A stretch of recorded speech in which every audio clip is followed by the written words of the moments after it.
Hermanos, ¿se han dado cuenta de que no hay ninguna estatua de Dios? Nadie se ha atrevido a hacer nunca una imagen, una estatua de Dios. Del Señor Jesucristo hay cantidad. Vírgenes, santos, hay infinidad. Pero una estatua de Dios, ¿habéis visto alguna vez? ¿A que no? Cada uno tiene una idea muy particular de cómo puede ser Dios, aunque si somos realistas, Dios no tiene forma. Dios no tiene forma, no tiene medida, no tiene peso. Dice la Biblia, Dios es espíritu. No tiene un cuerpo con brazos, con ojos, con espalda, con pies. Puede estar en todas partes al mismo tiempo. Le decía el Señor al rey David, que tanto anhelaba construirle un templo, una casa al Señor: ¿qué casa me vais a hacer a mí? Si el cielo es mi trono y en la tierra es el estrado de mis pies, ¿qué casa le vais a hacer a Dios, verdad? Pero independientemente de cómo cada uno se puede imaginar al Señor, a Dios, lo importante es saber si lo que pensamos de Dios es correcto. ¿Qué concepto tenemos de Dios? Ya sabemos que no tiene forma, que no tiene medida, que no tiene peso, pero ¿cómo es Él? Porque según el concepto que tú tengas de Él, así tú vas a vivir. Hay gente que vive una vida cristiana muy light, sin compromiso, sin santidad, sin orden, porque ese es el concepto que tienen de Dios. Si tuvieran otro concepto más elevado de Dios, no podrían vivir así, imposible. Incluso hasta la forma como oramos. Fíjate cómo ora la gente. A veces escuchar a la gente cómo ora manifiestan el concepto que tienen de Dios, incluso hasta su nivel de madurez. No digo por utilizar más o menos palabras bonitas, por hacer oraciones más largas o más cortas, no, sino la forma como oran, la forma como piden a Dios, la forma como se acercan a Dios. ¿Qué concepto tenemos de Dios? Yo quisiera empezar el mensaje de esta tarde leyendo 2 versículos, después vamos a leer más, pero vamos a comparar 2 versículos, ¿sí? El primero se encuentra en el libro de Deuteronomio, capítulo 1, Deuteronomio capítulo 1, y el otro se encuentra en el Salmo 106, versículo 8. Repito, Deuteronomio 1, 26 y Salmo 106, versículo 8. Hay un momento, y en esta semana hablábamos un poquito acerca de la aparente contradicción que existe cuando el Antiguo Testamento, cuando la Torá habla acerca del tema de los espías, mejor dicho, los exploradores, porque no eran espías, eran exploradores, que si Moisés los mandó, que si Dios le dijo que los mandara, que si fue una iniciativa del pueblo. Ya hemos hablado un poquito acerca de esta semana, Anderson y yo estuvimos hablando, aclarando que los acontecimientos que se relatan no están siempre en orden cronológico, ¿verdad? Entonces parece como que un texto a veces como contradice al otro. Es como cuando, por ejemplo, lees 1 Samuel y da la impresión de que Saúl nunca había visto a David y después resulta de que otro pasaje parece como que sí lo conocía. Entonces, bueno, ¿qué pasa? ¿Lo conocía o no lo conocía? Y hay muchos acontecimientos en la Biblia que se relatan, pero no se cuentan necesariamente en orden cronológico. Entonces tienes que leer todo lo que la Biblia dice sobre ese pasaje para ubicarte y saber por dónde van los tiros. Hay un momento en el que uno de cada tribu, es decir, 12 personas, suben a la tierra de Canaán mientras el pueblo espera en el desierto. Dice que van a reconocer la tierra, si no van como espías. El espía no se deja ver, el espía no quiere que lo vean. Espías fueron lo que mandó Josué a la ciudad de Jericó previamente antes de atacarla, pero ellos no van escondidos, ellos van a cara descubierta. Ellos entran por las ciudades, van por los valles, cogen fruto de la tierra. Y cuando regresan, claro, el pueblo está esperando, subimos, no subimos, ¿cómo es la tierra? ¿Tiene ríos, no tiene ríos? ¿Es grande, está habitada? ¿Cómo es la tierra? El informe que trajeron fue terrible, terrible. Y De los 12 que fueron, 10 como que se pusieron de acuerdo, tú. 10 trajeron un informe tan negativo que a más de 1 millón y pico de personas los hundieron en la miseria. Dice que estuvieron toda la noche llorando. Qué pesimismo contagió aquella gente al pueblo, ¿eh? Terrible, tremendo. ¿Sabes que ese día, se calcula, ¿no? Ese día era el Tisha B'Av, era el día 9 del mes Av. A veces coincide en agosto, a veces coincide ese mes, ese día en julio, depende. Y las peores desgracias, todas las desgracias, las peores catástrofes que le han ocurrido al pueblo de Israel, todas han ocurrido el día Tisha B'Av, el día 9 del mes Av, todas. La destrucción del primer templo, 9 de Av, la destrucción del segundo templo, 9 de Av, la expulsión por parte de los reyes católicos del pueblo de Israel de España, 9 de Av, la firma de la eliminación total y absoluta de los judíos en Europa a través del régimen del Tercer Reich nazi, el día 9 de Av, etcétera, etcétera, etcétera. Y es que ese día marcaron su destino, lloraron sin causa y a lo largo de la historia el Señor les daría motivos para que lloraran con razón. El día 9 de Av. Por eso es un día triste, es un día en el que se esperan siempre todos los años en Israel que pueda ocurrir cualquier cosa. Y fíjense en el capítulo 1 del libro de Deuteronomio, a partir del versículo 26, cuando esta gente regresa, después de haber estado 40 días reconociendo el país, leemos: sin embargo, no quisisteis subir, dice Moisés, no quisisteis subir. Antes fuisteis rebeldes al mandato del Señor vuestro Dios. Fíjate, no dice no quisisteis entrar, no, que lo podía haber dicho. Dice, no quisisteis subir. Había que subir de nivel espiritual para poder tomar posesión de la tierra del Señor. No quisisteis subir, no quisisteis madurar. Os habíais estancado, os habíais quedado acomodados a la vida del desierto. Y ahora hay que subir, amigo. Y no solamente en el sentido físico, sino también en el nivel espiritual, para tomar posesión y para alcanzar ciertas y determinadas alturas espirituales, uno tiene que subir, uno tiene que crecer. Y si no subes y si no creces, te pierdes la bendición. Y dice la Biblia que no quisieron subir. Pero no solamente no quisieron subir, sino que en el versículo 23 dice, y murmurasteis en vuestras tiendas. No es que se negaron a decir, no queremos subir, aquí nos quedamos, sino que en las tiendas donde ellos vivían en el desierto, tuvieron toda la noche murmurando, hablando mal, quejándose, lamentándose.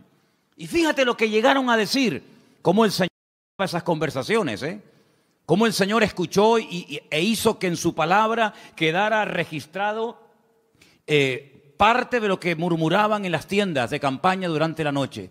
Mira lo que decían. El Señor nos aborrece. ¿Cómo? Porque el Señor nos aborrece, nos ha sacado de la tierra de Egipto para entregarnos en manos del amorreo para destruirnos. Mire, hermanos, si Dios hubiera querido destruir a esta gente, no hacía falta sacarlos de Egipto. No hacía falta sacar a todo el pueblo de la esclavitud en Egipto, llevarlos por el desierto y subirlos a la tierra prometida, a la tierra que fluye leche y miel, para destruirlos. En el mismo Egipto podían haber sido aniquilados. Pero fíjate el concepto que ellos tienen de Dios. Y claro, según el concepto, según lo que ellos piensan de Dios, así hablan. De la abundancia del corazón, dice la Biblia, habla la boca. Como Dios nos aborrece, nos sacó de Egipto. ¿Así? Es decir, que Dios te sacó de Egipto porque te aborrece. ¿Eso es lo que tú crees? Y entonces, como nos aborrece, como nos odia, lo que quiere es ahora meternos en la tierra prometida, la tierra de Canaán, para que los habitantes de ese país, sobre todo los amorreos, nos destruyan y acaben con nosotros y con nuestras familias y con nuestros hijos y con nuestra vida. Y lo decían tan tranquilos y se quedaban tan panchos. Todos sabemos que esa noche, como acabo de decir, sellaron su destino y Dios dijo, ahora sí que no van a entrar, amigo. Ahora sí que no van a entrar. Van a entrar aquellos que dijisteis que no entrarían, que eran vuestros hijos. Es decir, la generación adulta que salió de Egipto no entró en la tierra prometida.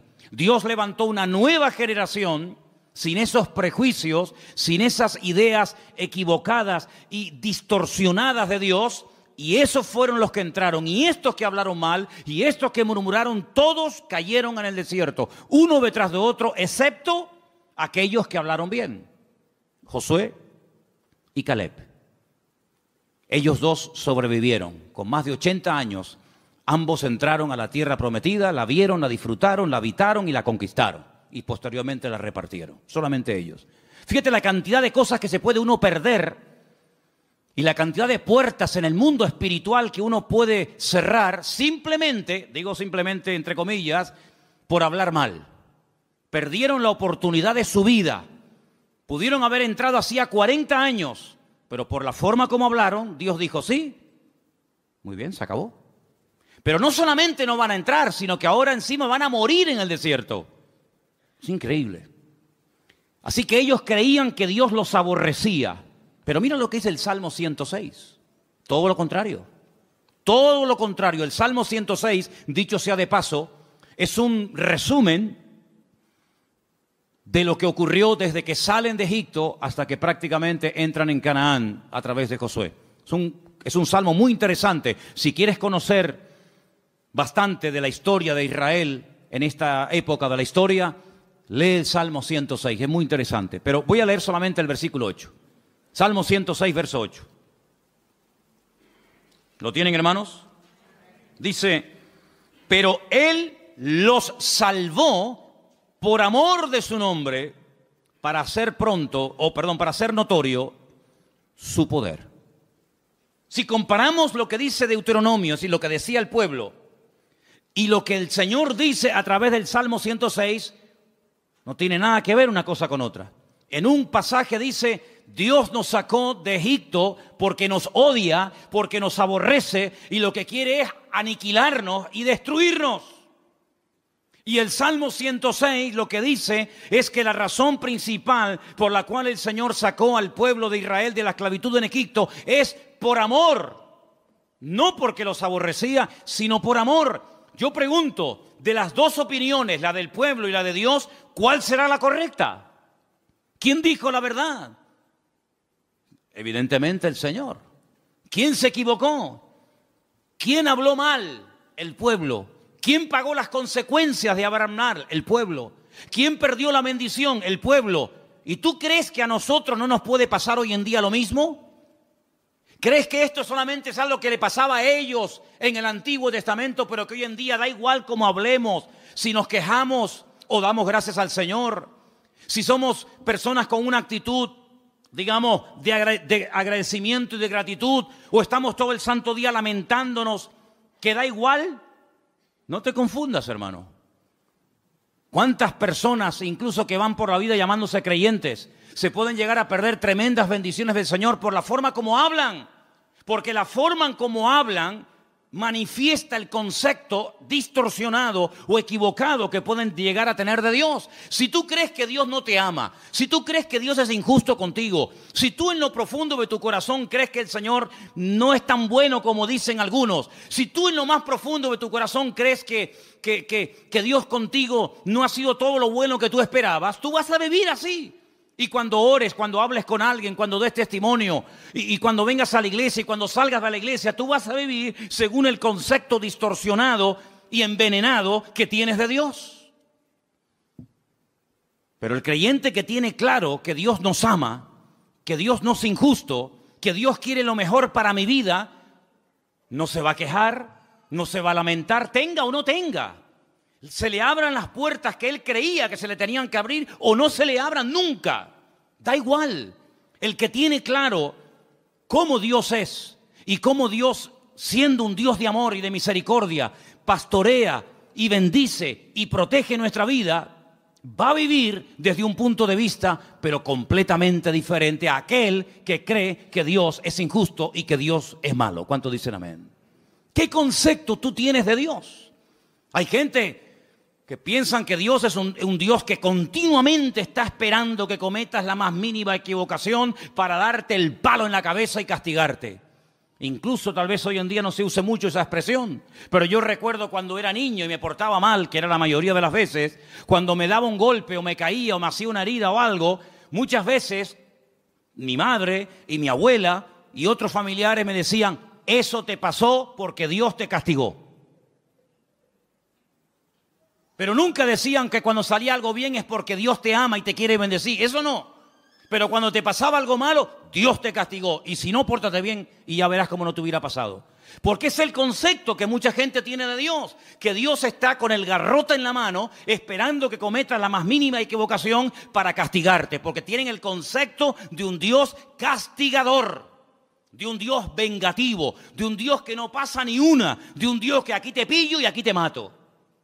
Y así viven, asustados, amedrentados, tratando siempre de buscarse la vida, tratando siempre, ¿verdad?, de abrirse camino a ellos mismos, porque creen que ellos se pueden pastorear a sí mismos mejor que lo que Dios nos puede pastorear a nosotros. ¿Qué te parece, amigo? ¿Qué concepto tú tienes de Dios? ¿Sabes? Comencé a buscar en la Biblia algunas personas que hablaron y describieron a Dios. Y me quedé muy sorprendido, porque hay pasajes extraordinarios en la Biblia donde vemos el concepto que algunas personas tenían acerca de Dios. Y vamos ahora a hacer un viaje por el libro del profeta Daniel, libro que está lleno de declaraciones de personas, vamos a decir, no muy creyentes que digamos, pero que cuando les tocó hablar y describir la figura de Dios, nos quedamos con la boca abierta del concepto que ellos tenían de Dios. Vamos, por ejemplo, a Daniel, capítulo 2, a partir del verso 46.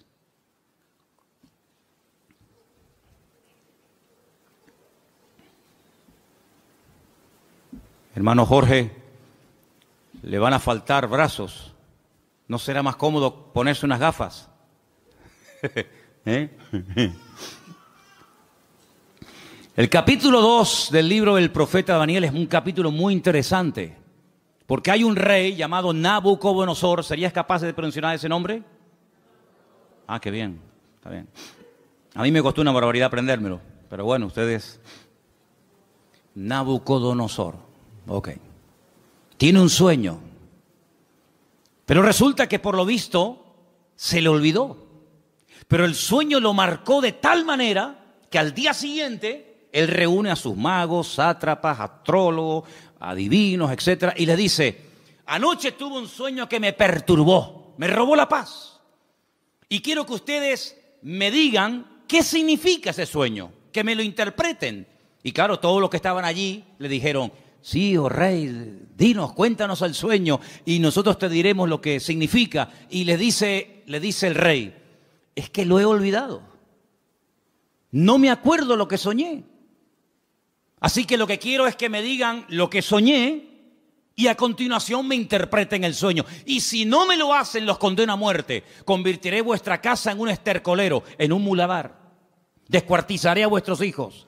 Y claro, aquello causó un caos en el palacio tremendo, porque incluso algunos le llegaron a decir, pero es que nunca, jamás se ha oído de un rey que pida que se le cuente el sueño que ha soñado y encima la interpretación. Y no había forma. Pero sin embargo, la Biblia dice que Daniel, junto con sus amigos, oraron y le pidieron al Señor que les mostrara qué sueño había tenido este hombre y qué significaba. Y efectivamente, el Señor dice en la Biblia que le reveló a Daniel lo que el rey Nabucodonosor había soñado y lo que significaba.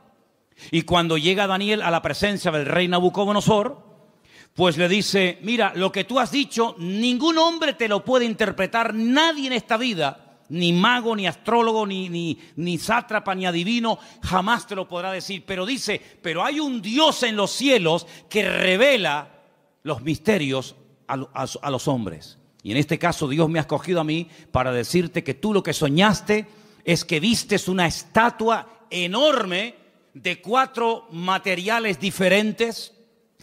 Viste que la estatua tenía, o la imagen tenía una cabeza de oro ese eres tú, ese es tu imperio Babilonia. Pero luego después de ti se levantará otro imperio, y dice que vio el pecho y los brazos de plata, y le dice, serán el imperio de los medos persas que se unirán y formarán un segundo imperio. Pero caerá ese imperio con el paso del tiempo y se levantará un tercer imperio que será el de Alejandro Magno, los griegos, ¿verdad? Y por eso ve que el vientre y los muslos son de bronce, pero se levantará un cuarto imperio que hace referencia proféticamente al imperio romano y también en cierto sentido también un poco al reino del anticristo, representado por el hierro y por el barro, y le muestra que tiene 2 piernas y 10 dedos. Y claro, Nabucodonosor, cuando oye aquello, se queda sorprendido, porque dice, bueno, ¿y cómo este hombre puede saber lo que yo soñé? Esto es algo increíble, aunque no le dieran la interpretación. El simple hecho de que este hombre haya recibido el sueño que yo tuve, ya me deja con la boca abierta. Pero si encima me dice lo que esto significa, entonces ya esto es el máximo. Y efectivamente, el profeta Daniel se lo interpretó y le dijo, en fin, lo que iba a pasar a lo largo de la historia, los imperios, los que iban a caer, los que no iban a caer, quién iba a ser el primero, el segundo, el tercero, el cuarto, etcétera, etcétera.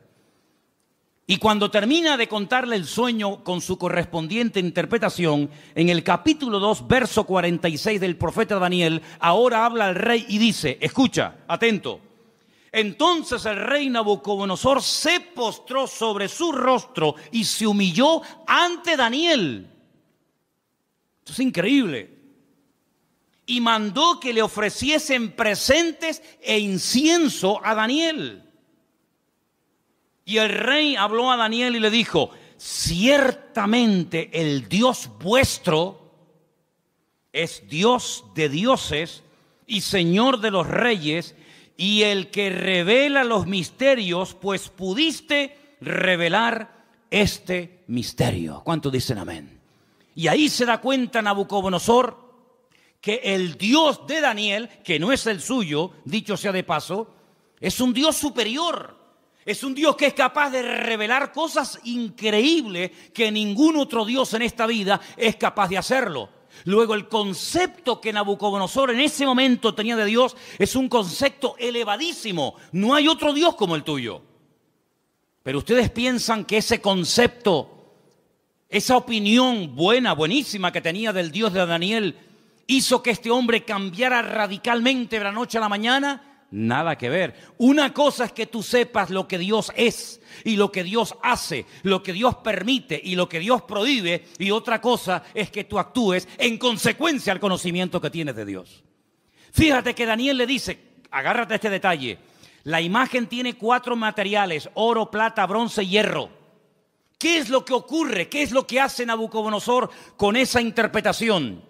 Dice, bueno, pues si los 4 materiales representan 4 imperios, yo lo que voy a hacer es ir en contra de lo que Dios ha revelado a través de este hombre, y voy a mandar a construir una imagen, una estatua enorme, curiosamente de 66 codos de alto y 6 codos de ancho, y la voy a mandar a hacer toda de oro, desde la cabeza hasta la planta de los pies, como diciendo, eso de que después de mí va a haber un imperio y después otro y después otro, de eso nada. La voy a hacer toda de oro, como diciendo, aquí el único imperio del cual se va a hablar y va a perdurar en el tiempo y en el espacio va a ser el reino de Nabucodonosor, el reino de Babilonia, que representa al oro. Y ahora en el capítulo 3, lo que vemos es al rey Nabucodonosor, en el versículo 28, ordenándole a toda la población de su reino que se postren y adoren la imagen que él ha levantado. Y ahí encontramos un pasaje increíble, extraordinario, donde vemos que hubieron 3 personas que no quisieron postrarse ante su imagen. Capítulo 3, versículo del 28 en adelante, dice así la palabra. Entonces Nabucodonosor dijo, bendito sea el Dios de ellos, de Sadrat, de Mesat, de Abednego, que envió su ángel y libró a sus siervos que confiaron en él y que no cumplieron el edicto del rey y entregaron sus cuerpos antes que servir y adorar a otro Dios que su Dios. Por lo tanto, decreto que en todo pueblo, nación o lengua que dijere blasfemia contra el Dios de Sadrach, Mesach y Abednego, sea descuartizado y su casa sea convertida en muladar, por cuanto no hay Dios que pueda librar como este. Él se dio cuenta de que el fuego no destruyó a estos tres jóvenes valientes, porque ellos le dijeron al rey de Nabucodonosor: aunque nos des otra oportunidad, no nos vamos a postrar ante tu imagen. Nosotros solamente adoramos a Dios. Y si ese acto de adorar a Dios implica el que muramos hoy quemados, pues estamos dispuestos a morir quemados. ¿Y qué? Si esa es la muerte, porque yo no elegí ni el día, ni el lugar, ni la forma como nací, pero tampoco podemos elegir ni el día, ni la hora, ni la forma de nuestra muerte. Esas son cosas que escapan al ser humano. Es algo que no podemos escoger, por muy sabios o ricos o intelectuales que seamos. Por lo tanto, si la muerte que Dios ha escogido para nosotros es morir quemados, moriremos quemados, no pasa nada. ¿Creemos que Dios nos puede librar del fuego? ¿Lo creemos? ¿Y nos puede librar de tu mano? ¿Lo creemos totalmente? Pero si no nos quiere librar el Señor, sino que Él hoy quiere que muramos y hasta aquí llegó nuestra vida, tampoco nos vamos a postrar. Y dice la Biblia que fueron lanzados, amarrados, dentro del horno de fuego. Lo que le sorprendió a Nabucodonosor es que no se quemaron, que no solamente había personas vivas dentro del horno, sino que había 4 personajes protegiendo el cuarto personaje a estos jóvenes. Y dice la Biblia que cuando salieron, ni el pelo de su cabeza se había quemado, ni sus ropas olían a humo. Y ante semejante milagro, ya van dos, la interpretación del sueño a través de Daniel, cómo Dios protege milagrosamente la vida de Sadrach, Mesach y Abednego, vuelve otra vez a reconocer que el Dios de esta gente es el Dios todopoderoso, un Dios superior al que Él tiene, un Dios que es capaz de proteger de la muerte segura a unas personas porque confiaron en Él. Y ya van 2. Pero amados hermanos, lo que dice Nabucodonosor de Dios es tremendo. Es un Dios que salva, es un Dios que libra, es un Dios que protege, es un Dios superior, es Dios arriba, es Dios abajo. Algo increíble el concepto que Nabucodonosor tenía de Dios, pero el concepto por sí mismo, el conocimiento por sí mismo no es suficiente. Después vamos a ver qué más hace falta. Seguimos en Daniel, capítulo 4. Este rey Nabucodonosor le da lugar a la soberbia, le da lugar al orgullo, a la arrogancia, paseándose por Babilonia, que era una joya en aquellos tiempos. Comienza a presumir de su ciudad, de sus jardines, de sus conquistas, de sus palacios. Y la Biblia nos enseña que este hombre entra en un periodo de locura totalmente. Pierde el sentido. Y la palabra de Dios dice que lo arrojan al monte. Vamos a leer en el versículo 33. En aquella hora se cumplió la palabra sobre Nabucodonosor. Fue echado de entre los hombres y comía hierba como los bueyes. Su cuerpo se mojaba con el rocío del cielo, y hasta que su pelo creció como plumas de águila y sus uñas como las de las aves. Mas al fin del tiempo yo, Nabucodonosor, alcé mis ojos al cielo y mi razón me fue devuelta y bendije al Altísimo y alabé y glorifiqué al que vive para siempre, cuyo dominio es sempiterno y su reino por todas las edades. Todos los habitantes de la tierra son considerados como nada, y Él hace según su voluntad en el ejército del cielo y en los habitantes de la tierra, y no hay quien detenga su mano y que alguien le diga: ¿qué haces? En este mismo tiempo mi razón me fue devuelta, y la majestad de mi reino, mi dignidad, mi grandeza volvieron a mí. Y mis gobernadores y mis consejeros me buscaron, y fui restablecido en mi reino, y mayor grandeza me fue añadida. Ahora yo, Nabucodonosor, alabo, engrandezco y glorifico al Dios del cielo, porque todas sus obras son verdaderas y sus caminos justos, y Él puede humillar a los que andan con soberbia. ¿Cuántos dicen amén? Si las palabras que Nabucodonosor habla de Dios, luego sus acciones son otra cosa. Lo que hace es otra cosa diferente. Pero cuando habla de Dios, son maravillas. Son cosas tremendas, preciosas. Lo alaba, lo bendice, lo glorifica, lo levanta en alto, lo reconoce.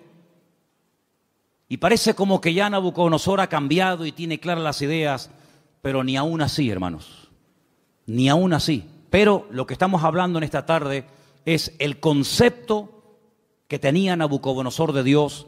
Pero en el libro de Daniel aparecen otros reyes. Por ejemplo, hay un rey que es el rey Darío, el rey Ciro, que también aparece. Y en el capítulo 6, hay un momento en el que la envidia es tremenda, sobre todo contra Daniel, y lo quieren matar.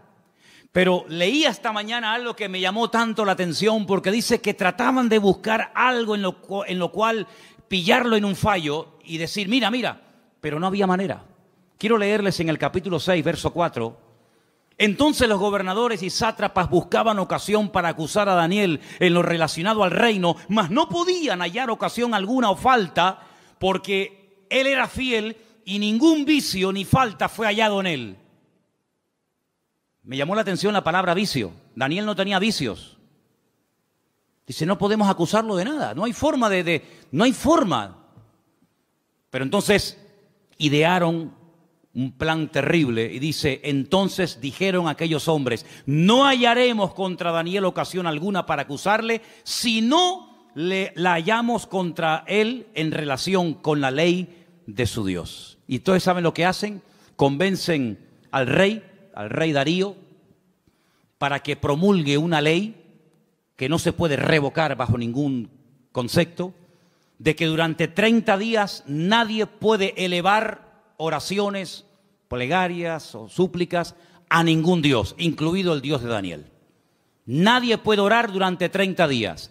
Era la única forma de que podían decir, mira, hay un hombre en tu reino que ha quebrantado la ley.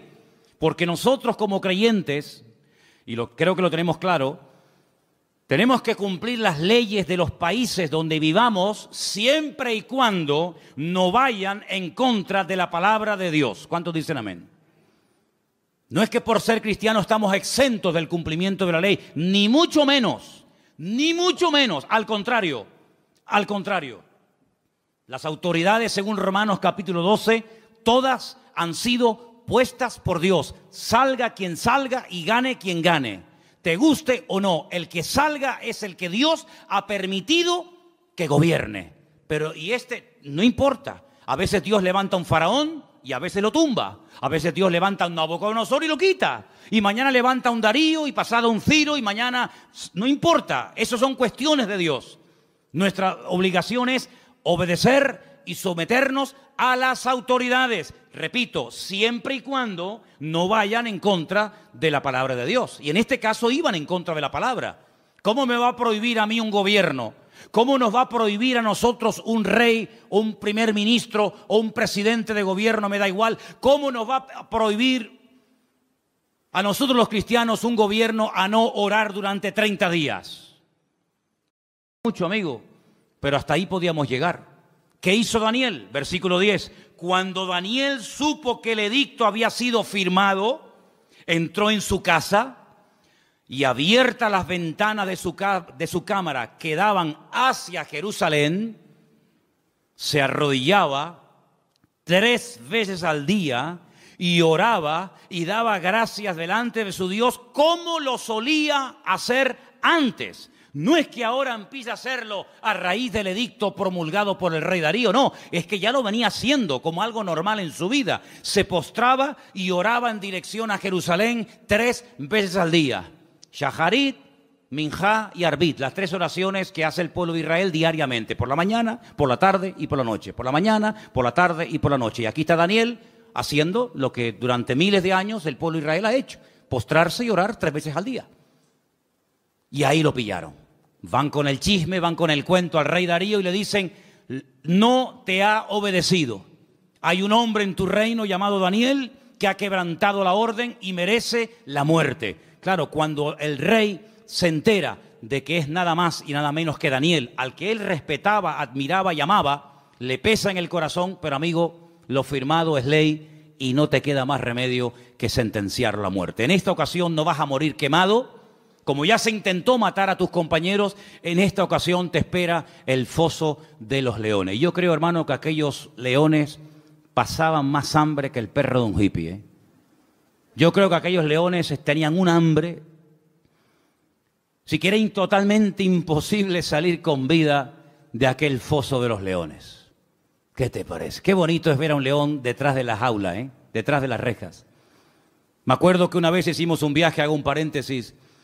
Estábamos viviendo en Argentina y tuvimos la oportunidad de ir al norte, bien al norte de Argentina, a la provincia de Misiones. Y allí había un matrimonio que nos hospedó, un matrimonio de alemanes. Y un día nos quisieron llevar a las famosas cataratas de Iguazú, las cataratas más grandes del mundo y las más hermosas.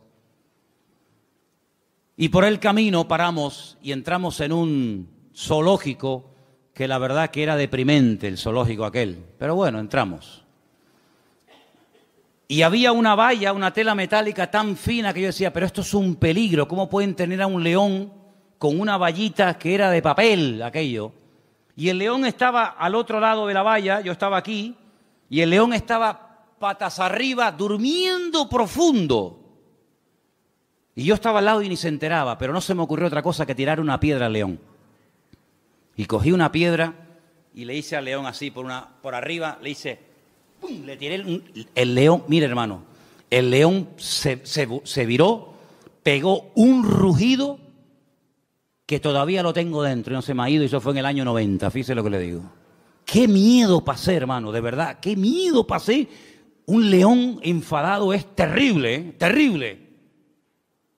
Y ahora meten a Daniel en un foso de leones. Como mínimo, si dice leones, plural, como mínimo tiene que haber dos, pero seguramente había mucho más. Al día siguiente, el rey se va corriendo al foso de los leones, donde el día anterior habían echado a su amigo Daniel. Y dice en el verso 19, capítulo 6, el rey pues se levantó muy de mañana y fue apresuradamente al foso de los leones. Lo quería, ¿eh? Y acercándose al foso llamó a voces a Daniel con voz triste y le dijo, Daniel, siervo del Dios viviente, el Dios tuyo, a quien tú continuamente sirves, ¿te ha podido librar de los leones?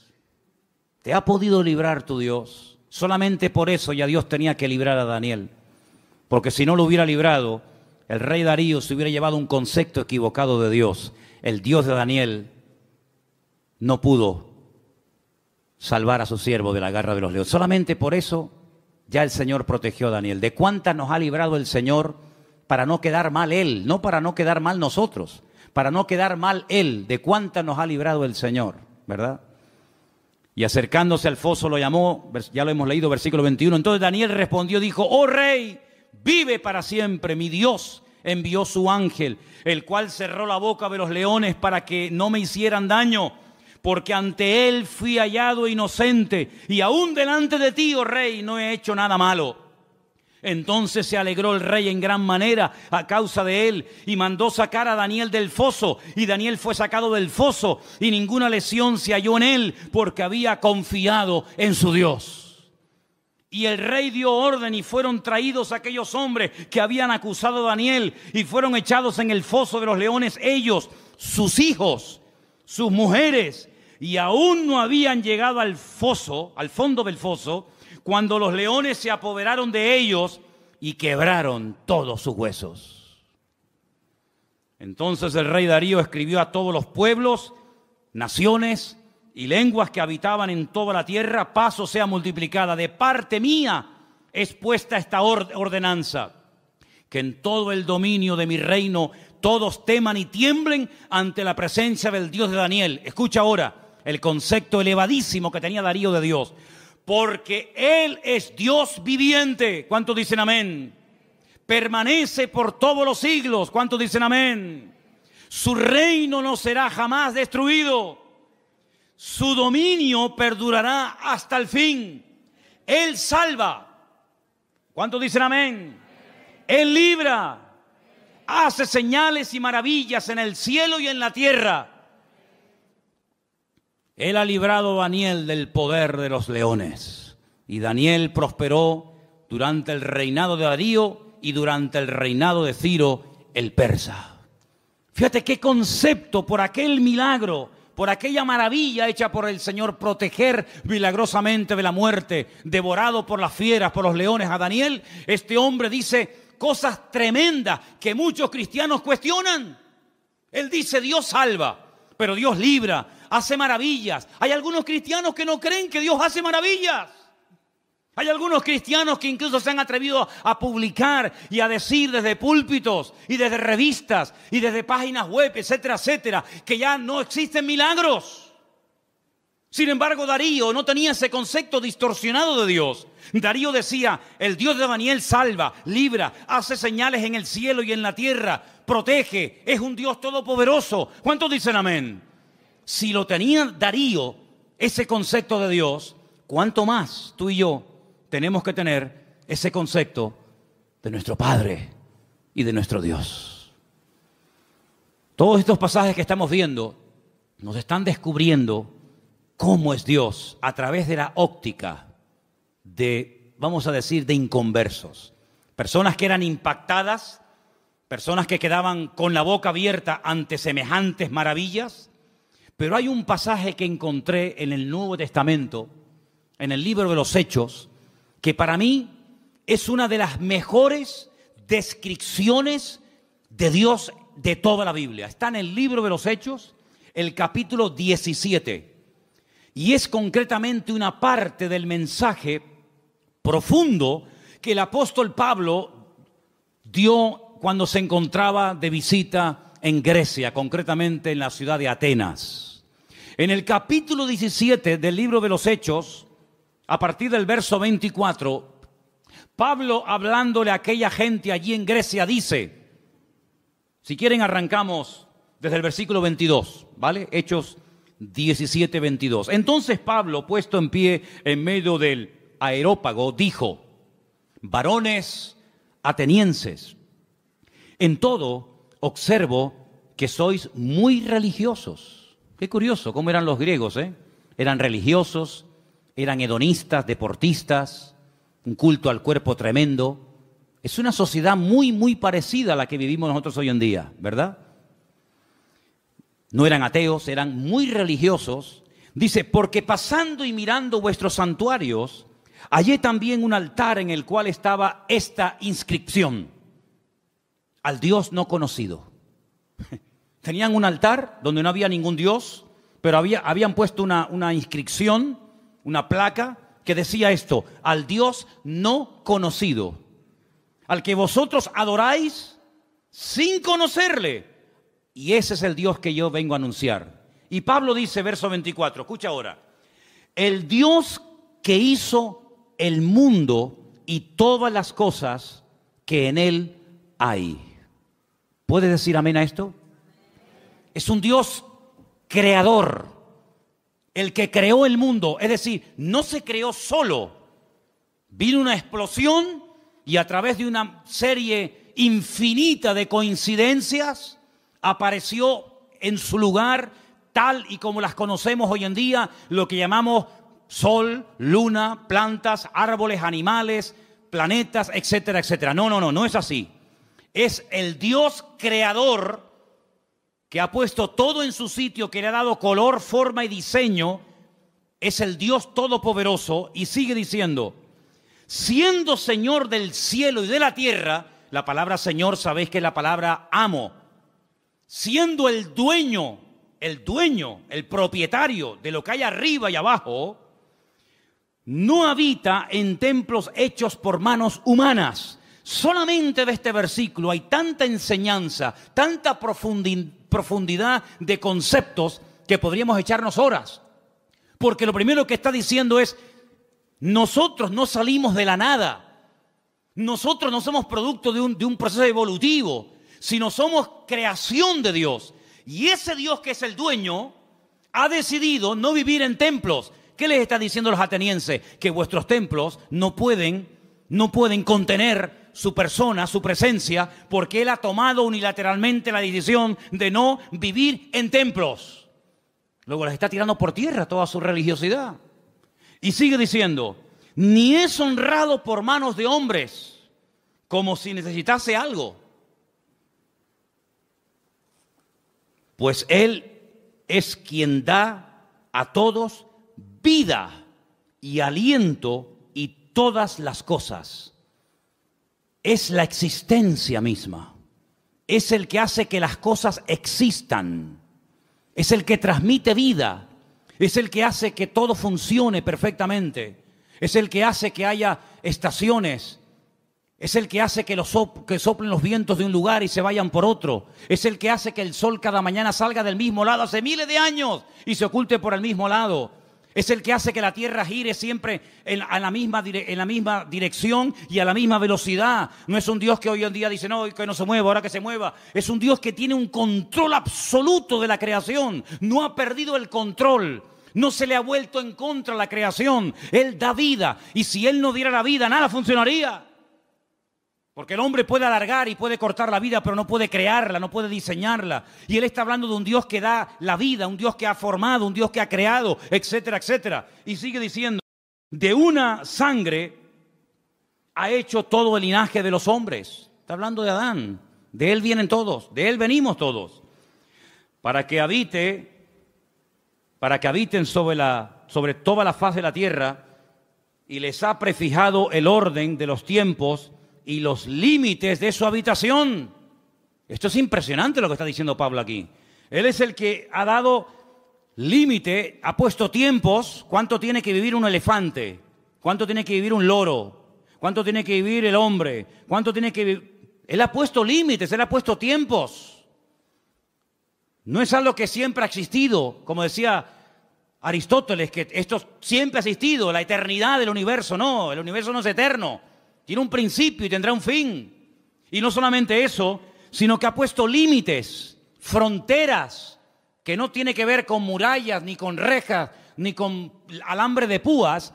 Pero Él, desde el libro del Génesis, le dijo a cada nación y a cada pueblo, a las 70 que había en aquel momento, de la cual salieron todas las que existen hoy en día, dónde tenían que vivir cada nación y cada pueblo. Y lo he dicho infinidad de ocasiones, cada vez que un pueblo ha querido ir más allá del territorio que en el principio el eterno creador del universo y de la tierra le dio a los seres humanos, ha habido problemas. Y cuando los del norte quieren apropiarse de los del sur, y cuando los europeos quieren apropiarse de un continente, y cuando los de este continente quieren saltar a otro, se produce un caos, se produce un desorden, porque Dios estableció dónde tenían que vivir los pueblos. Y dotó al ser humano de unas características para vivir en el sur que no dotó a ese ser humano para vivir en el norte o viceversa. Y Dios lo que está haciendo es poner en orden el mundo, así como puso el sol aquí, no allá, aquí lo puso. Y así como puso la tierra en este lugar y no la puso en la otra punta de la galaxia, Dios ha puesto a los hombres donde Él ha querido y como Él ha querido.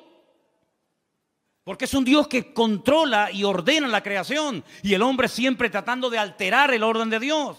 Dice, para que busquen a Dios, si en alguna manera palpando puedan hallarle, aunque ciertamente no está lejos de cada uno de vosotros. Porque en Él vivimos y nos movemos y somos. Eso es increíble, ese concepto.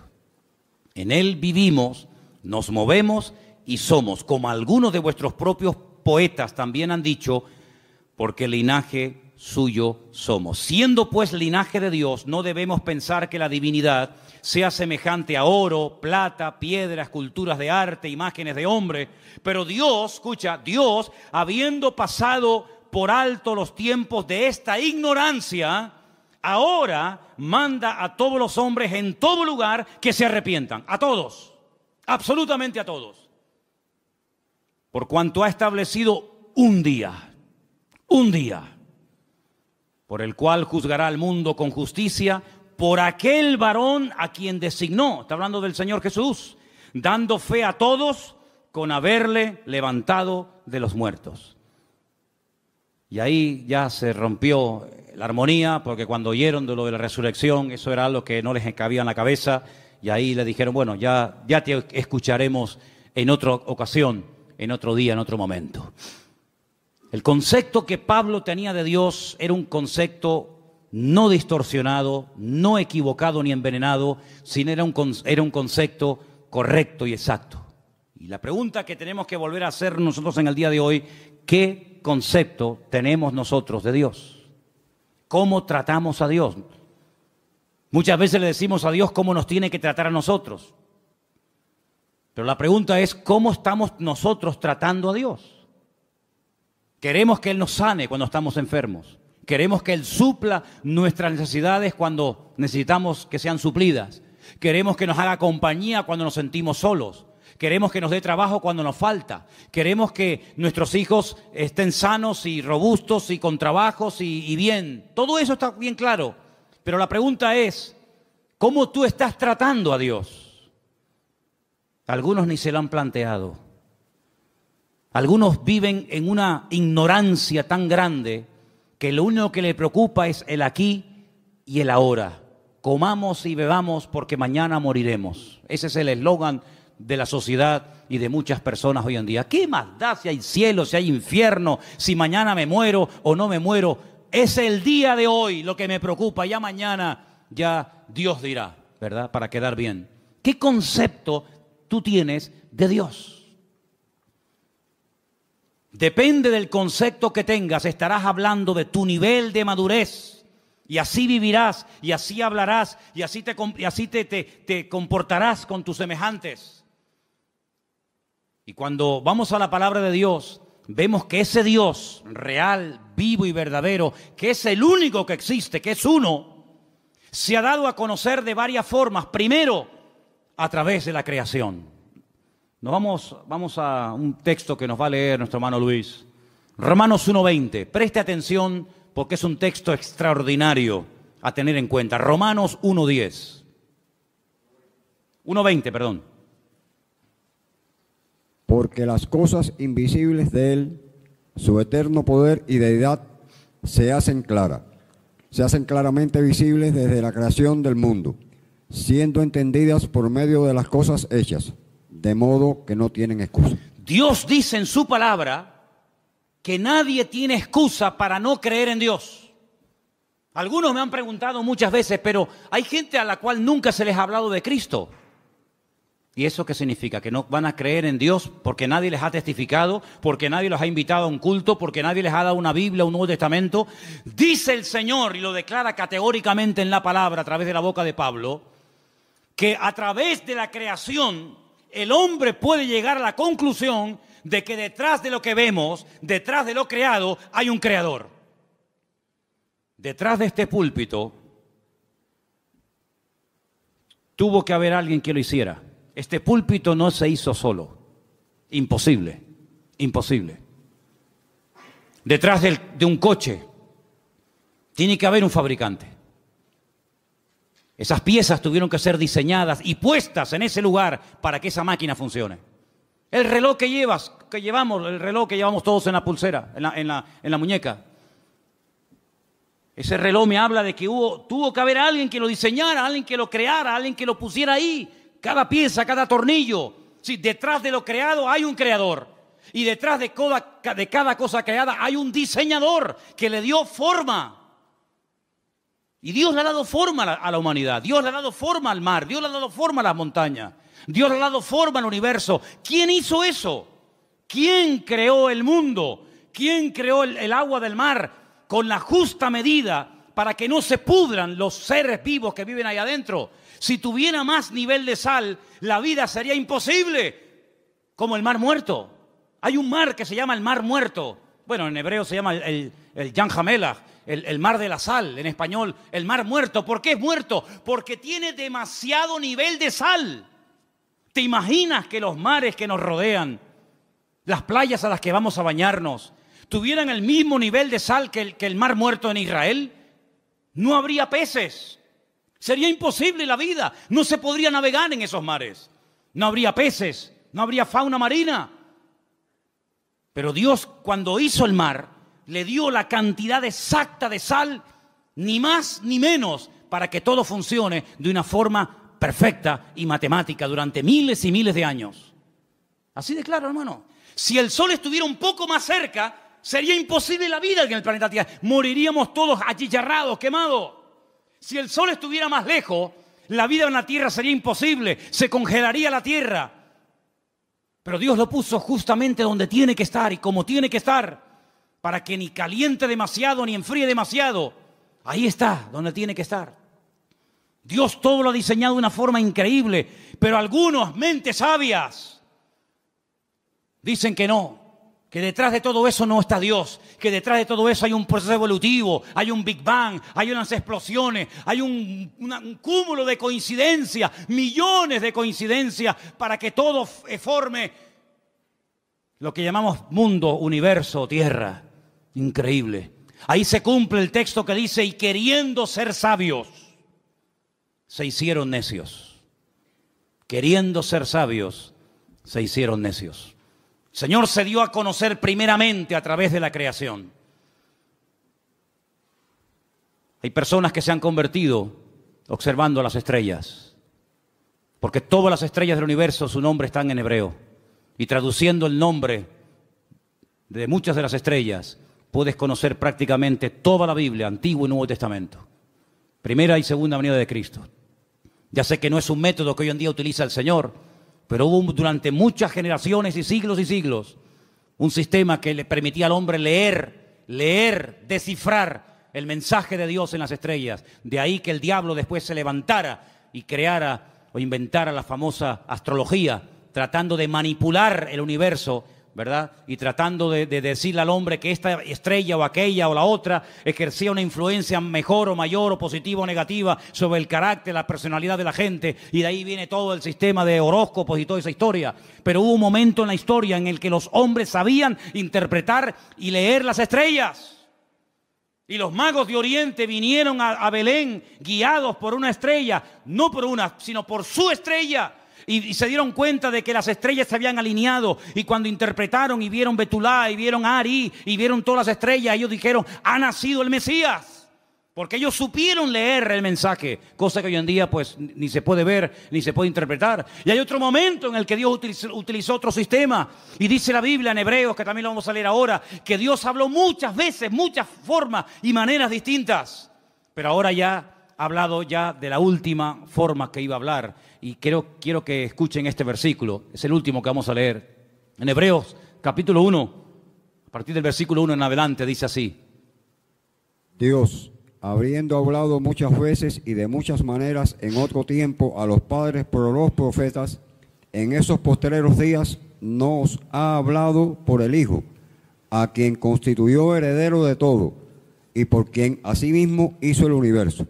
el cual, siendo el resplandor de su gloria y la imagen misma de su sustancia, y quien sustenta todas las cosas con la palabra de su poder, habiendo efectuado la purificación de nuestros pecados por medio de sí mismo, se sentó a la diestra de la majestad en las alturas, hecho tanto superior a los ángeles, cuando heredó más excelente nombre que ellos. Si Dios habló muchas veces y de muchas formas diferentes, dice en el pasado, dice, pero en los últimos tiempos Dios decidió hablar ya contundente y claramente, y lo hizo a través del Señor Jesús, a través de su amado Hijo. Eso es lo que dice la palabra. Así que si no te sirve la creación, Dios se reveló en su palabra. Si no te gusta leer la Biblia o no la conoces, Dios te habló a través de Jesús. Pero no hay excusa, no hay ninguna excusa.